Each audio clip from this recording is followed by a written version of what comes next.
These sculptures would have made a powerful first impression on visitors to the castle in the 1540s.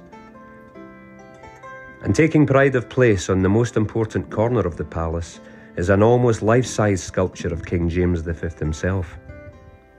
Today, the sculptures have been eroded by wind and rain and air pollution. But thanks to detailed historical research and state-of-the-art laser scanning, we can get some idea of how they might have looked in their heyday and of the rich detail and decoration that would have greeted visitors. But the king is not alone.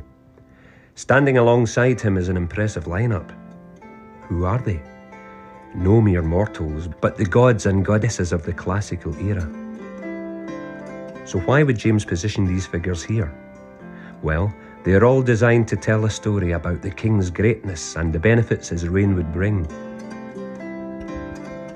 The clue to the scheme is this figure, the Roman god Saturn, who ruled over a legendary golden age, a time of great peace and prosperity. By putting Saturn on his palace, James is letting his people know that his rule, just like Saturn's, brings a new golden age to Scotland. Next to Saturn, and taking up central position, is Venus. Traditionally thought of as the goddess of love, Venus is normally represented with her son, Cupid. But there is no Cupid here. Instead, above Venus's head, you can see what remains of the tail and wings of a bird. Could this be the dove of peace? James put Venus here to tell of the harmony that would be enjoyed under his rule. When James V designed this palace, he was drawing inspiration from magnificent French chateaux such as Fontainebleau, and also from Italy. In the 1530s, something interesting was happening in Italy. Coinciding with new building works, a number of ancient Roman sculptures were uncovered. Among the finds was this statue of the goddess Flora. Could news of these significant finds have reached James's ears in Scotland?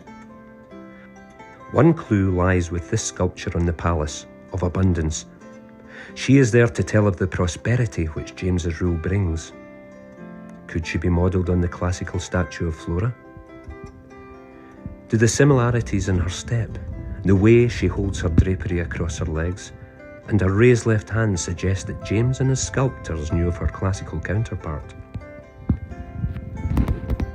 It's perhaps hard for us today, looking at the palace 500 years after it was built, to envisage just what an impact these remarkable sculptures would have made on all who saw them. Today, as you step outside into the courtyard, look up at the sculptures and you'll see more than statues, more than a unique piece of European Renaissance architecture. What you will see is James V's grand design, an enduring statement in stone of his right to rule.